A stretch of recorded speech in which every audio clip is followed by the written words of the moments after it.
You already know more than you think you do. The question isn't why you don't know better. The question is this: why do we keep doing things we already know aren't helping us? Why do we promise ourselves we'll get to bed earlier, we'll spend less time on the phone, we'll stop buying certain products that we know are not really good for us, or finally start paying attention to our health? And then somehow we end up right back where we started. Today, we're going to unpack what's really happening upstairs, up here in our head, and why our brains prefer familiar over better, and why renewing our mind might be the most important step towards creating a healthier home and a healthier life. So stay with me. We're going to break this down together. Are you eating well, moving your body, maybe even reading labels and still thinking, I'm doing all the healthy things, so why do I still feel off? If that's you, you're in the right place. Welcome to Start Living Sustainable, the podcast where your health finally gets the foundation the other pillars need to work. Because what you're exposed to in your home and on your body is quietly raising your toxic load and forcing your food and fitness to work harder than they should. Hi, I'm Cynthia, a non-toxic lifestyle strategist who learned the cost of exposure the long way, years before most women even know to look. Now you can start where I wish I could have, so your body can respond to the work you're already doing, not fight against it. Because when your foundation is supported, your sleep, hormones, clarity, and even your workouts finally catch up with your intentions without turning your life into a project. If you're ready, let's begin.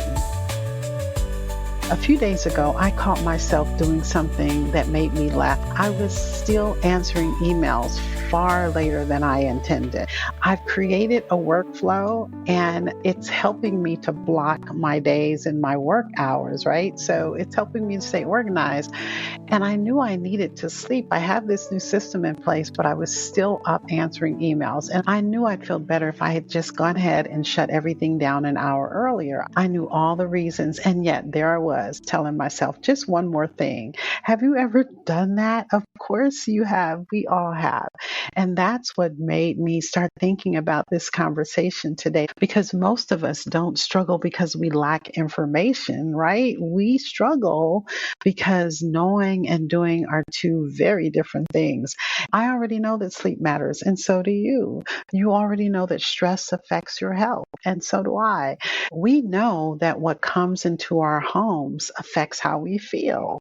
We know these things. So the question is, why don't we always act on what we know? The answer is surprisingly simple. Your brain loves what is familiar, not what is best, not what is healthiest, but what is familiar. And honestly, that's good news because it means you're not failing. Your brain is doing exactly what it was designed to do. It's conserving energy, it creates routines, it builds shortcuts, it turns repeated behaviors into automatic ones. And the challenge is that sometimes those automatic behaviors outlive their usefulness. Maybe buying whatever was cheapest or easiest made sense when you were raising your young children, or you still are, and you're simply just trying to survive the day. No judgment here, and there's no guilt, just reality. But there comes a moment when we have to begin asking different questions. Does this still support the life I'm trying to build now? That's a powerful question, because once you ask it, awareness replaces autopilot. And awareness is where change starts to happen.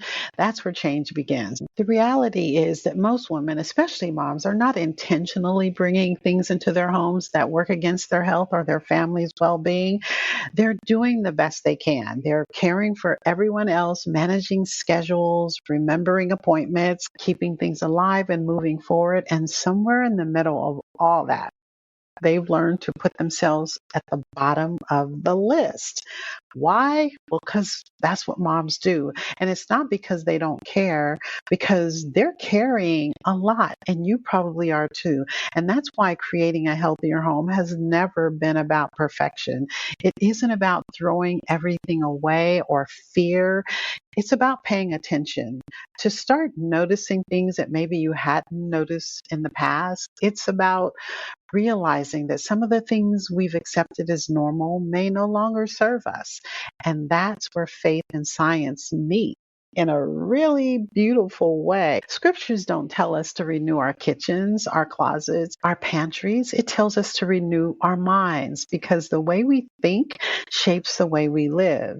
Our thoughts influences our emotions, and our emotions influence our choices, and our choices become our habits, and eventually our habits become the story our families inherit.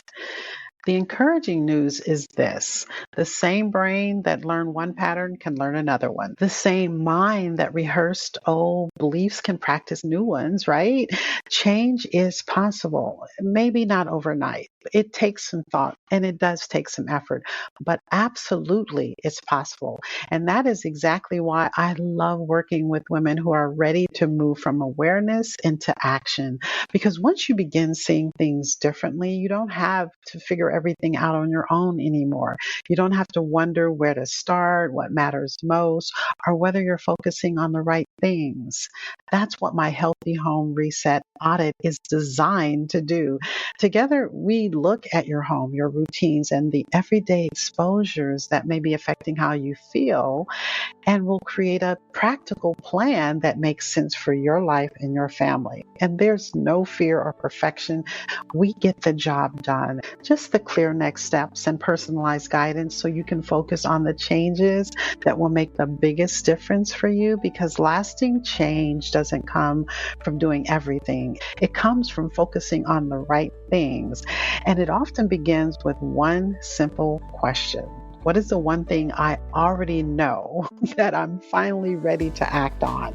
Maybe it's going to bed earlier. Maybe it's opening up the windows more often for fresh air. Maybe it's replacing one product you've been meaning to replace for a while. It could even be giving yourself permission to rest. Start there, because transformation rarely happens all at once. It happens where awareness turns into action, one decision at a time. Before we wrap this up, here's something else I've been thinking about, and I want you to think about as well. If our thoughts shape our choices and our choices shape our habits, then what kind of life are those habits creating? Next week, we're going to talk about intentional living, not about doing more, not becoming someone else, but learning how to create a home that truly supports the life you're building and the people you love the most. Because every family has a culture. The question isn't whether we're creating one.